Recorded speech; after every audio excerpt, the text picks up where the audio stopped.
Welcome back to Investing Talk Podcast. Today we're taking a closer look at Nike, drawing on some business overviews, financial reports, and a due diligence piece you shared. Our aim here is to give you a really clear snapshot of Nike today, how they're doing, where they might be going without getting lost in super dense financial talk. We'll try to unpack the key stuff. Okay, let's get into it. So these sources really confirm Nike's spot at the top. World-leading sports brand, especially in shoes and clothes. Their whole model seems built around, well, innovation, using big-name athletes, and managing that strong brand family. Nike itself, Jordan, Converse too. Right. So the core products are the footwear that's massive for them, obviously apparel and equipment, and they really zone in on major sports. Think basketball, football, running. It's pretty impressive how they built that dominance focusing like that. And what's interesting now is the recent financial picture. It's a bit multifaceted, you could say. Third quarter of fiscal 25, they returned a lot to shareholders. $594 million in dividends. That's up 6% from last year, and nearly $500 million in share buybacks. Yeah. That definitely signals, a focus on shareholder value, and maybe suggests a strong financial base underneath. Yeah, and that dividend track record, 23 straight years of increases, that really signals stability, doesn't it? But then we also have this other report in the mix looking at that same third quarter, fiscal 25. It points to a 9% drop in revenue year over year, down to $11.3 billion. That's a noticeable dip. And if you look back just one quarter to Q2 fiscal 25, you see a similar pattern. Revenue was $12.4 billion then, down 8% reported, and actually 9% if you adjust for currency changes. That currency-neutral number gives a slightly cleaner view of the core business trend, stripping out exchange rate noise. Yeah. So yeah, we're seeing this trend of revenue slipping, which makes you think about those shareholder returns. It does create a bit of tension, doesn't it? Declining revenue, but still boosting dividends. So while investors are getting rewarded now, there seem to be some headwinds on the sales side. Let's talk strengths and maybe red flags. A clear strength seems to be that focus on innovation and reigniting the brand through sport. They call it their win now priorities. Makes sense, right? Keep the new designs coming, stay tied to big sports moments. Essential for a brand like Nike. We don't have all the nuts and bolts of that strategy, but the aim is growth. Absolutely. And like we said, that dividend history over 2 decades, that's a major strength, shows discipline. But the sources also flag this dynamic operating environment.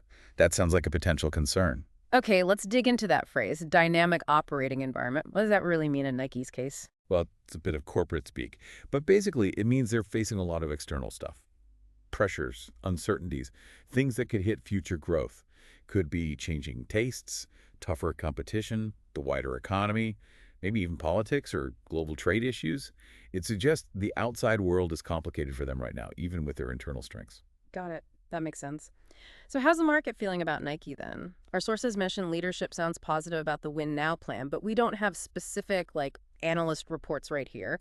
But we did see that stock move. May 12, 2025, the stock jumped, 7.06%, up to $62.42, and lots of shares traded hands. So that suggests maybe some recent investor optimism, even if the price is still, below its peak for the year. That's a pretty strong move, especially when you hear that some analysts like Jefferies and DBS are apparently sticking with a buy rating. Yeah. And they have a $115 price target. That's quite a bit higher than where it is now. It implies some experts think there's real turnaround potential here based on the brand and strategy. Despite the revenue numbers we just talked about? Interesting. Okay, who are they up against? Main rivals. We know Adidas, Under Armour. Correct. And the sources give a quick sketch.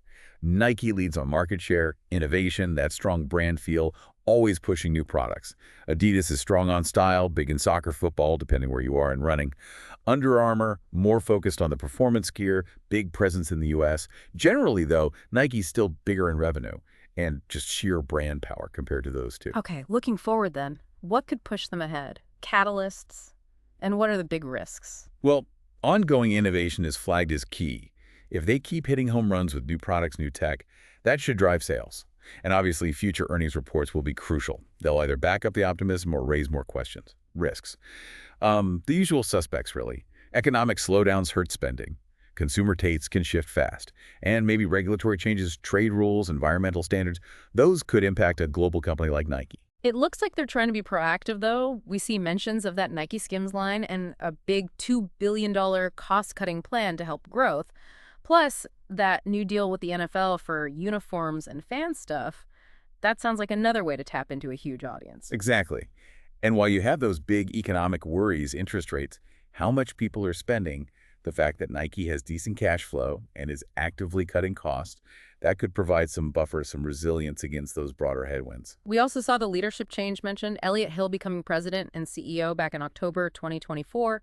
Seems like his big message is getting back to the core, putting sport right at the center again. Yeah, that fits perfectly with the win now strategy we mentioned. Looks like a clear focus across the board. Use sport to drive growth and get that brand buzz going again. Okay, let's touch on a couple of specific numbers we do have.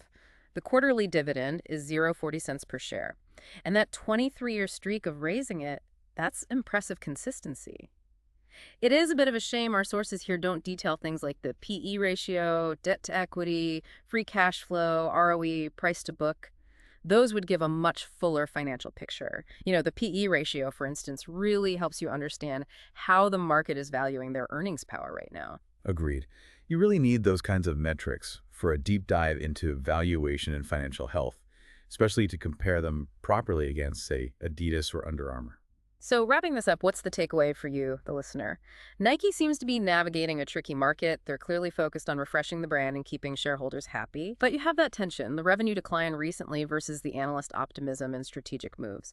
That recent stock jump shows some renewed confidence, but you absolutely have to remember the broader economic challenges out there. Right. So this discussion gives you a good starting point, a solid foundation. But remember, deeper homework is always needed. Looking at Nike's official filings, keeping up with industry news that gives you the really complete picture. So thinking about all this, what stands out to you as the biggest factor that will shape Nike's future path? We'd love to hear your thoughts. Please do subscribe, like this discussion if you found it useful, and leave a comment below.